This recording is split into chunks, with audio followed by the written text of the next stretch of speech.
Que le nom du Seigneur soit glorifié. Me voici sur le point de prendre la commande de l'Office de protection des citoyennes et citoyens à une époque où le pays traverse la plus grande crise sécuritaire de son histoire. Reconnaissons-le tout de suite. Autant qu'Haïti est connu comme étant la première république noire indépendante du monde, à ce titre, la première à avoir proclamé le principe de liberté des peuples et l'égalité d'entre les races. Autant qu'Haïti est perçu aux yeux du monde entier depuis quelque temps comme un État failli. Il est indéniable aussi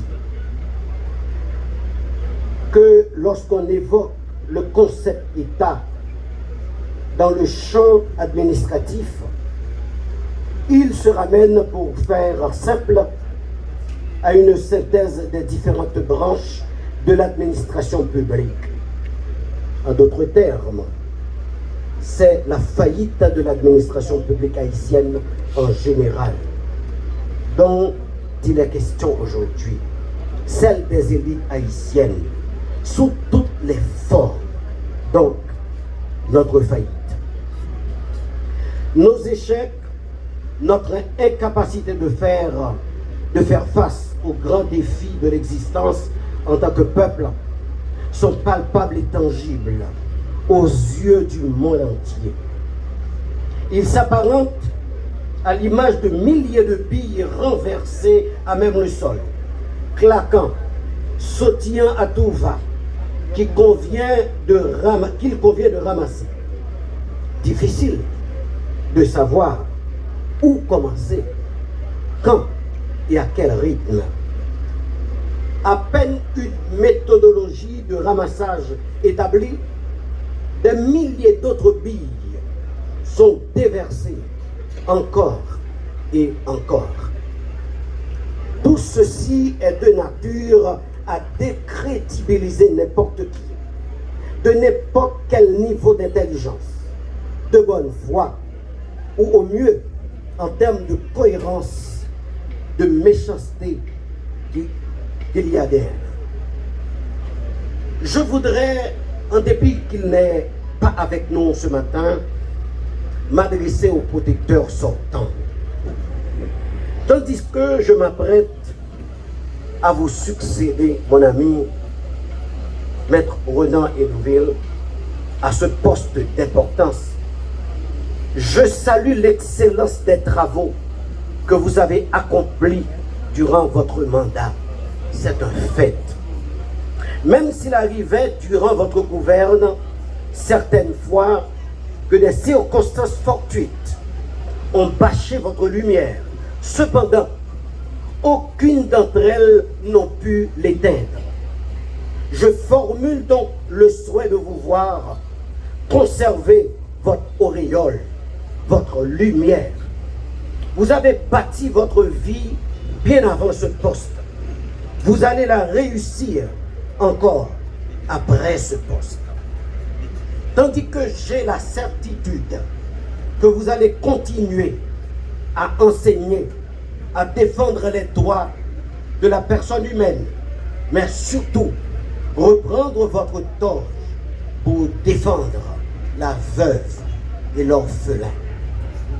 Laissez votre lumière nous atteindre. Nous aurons certainement besoin de votre expérience. Monsieur l'ancien protecteur, bonne chance pour la suite. Que le Seigneur vous garde.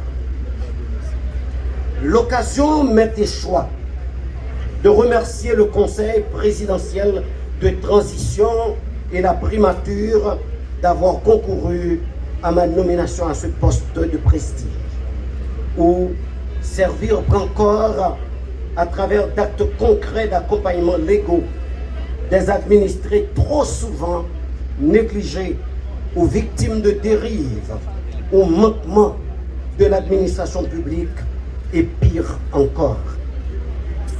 J'ai ainsi accepté ce poste parce que, une fois de plus, il me permettra d'aller à la rencontre des victimes.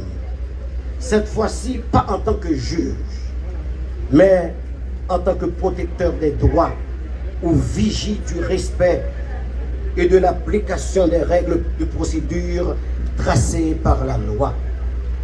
Même contre l'État, même contre l'administration publique. Encore une fois, mesdames, messieurs, les membres du Conseil présidentiel de transition, monsieur le Premier ministre, soyez en remerciés. Cette fonction que je m'apprête à remplir ne peut l'être sans le concours ni l'assistance active, dynamique des dizaines d'hommes et de femmes qui composent le service de l'Office de protection du citoyen. Mesdames, messieurs les membres du service, en vos rangs, grades et qualités, c'est avec humilité que j'investis ce rôle. Je compte ardemment sur vous pour mener à bien, dans sa multiple polarité, la réussite, parce que la réussite doit être collective. Je parle même de l'idée d'équipe d'aujourd'hui. Vous venez de changer de coach, mais l'ossature demeure. Direction, mais la bonne.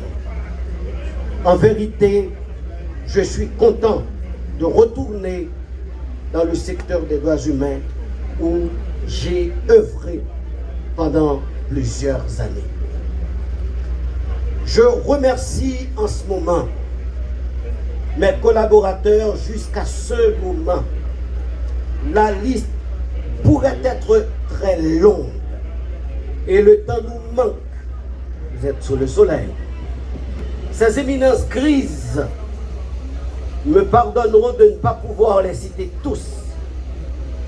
Qu'elles soient de la CER, de la JH, de SOS Liberté, du pouvoir judiciaire en général, de la magistrature haïtienne en particulier, de l'Association nationale des magistrats haïtiens.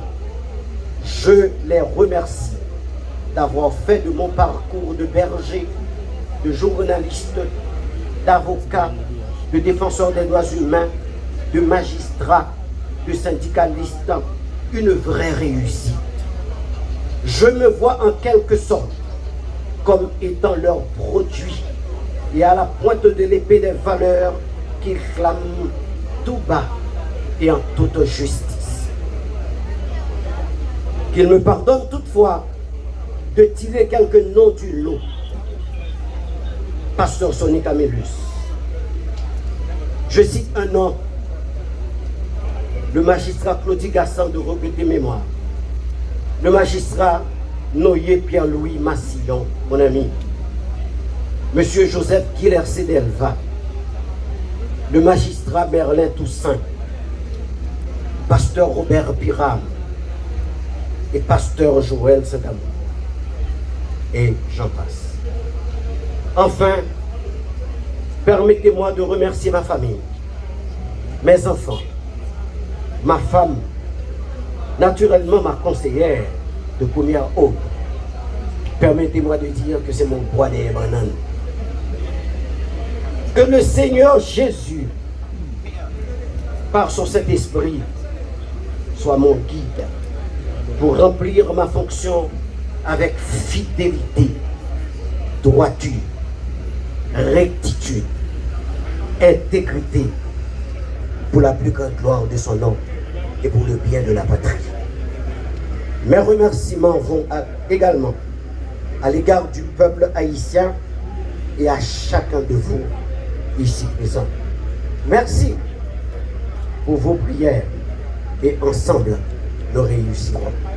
Vive le PC, que Dieu bénisse Haïti. Merci.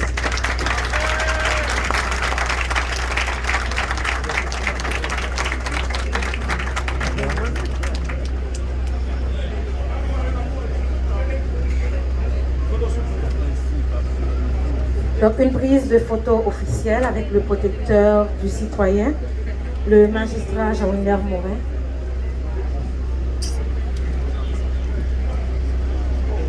Mais c'est même qu'on est...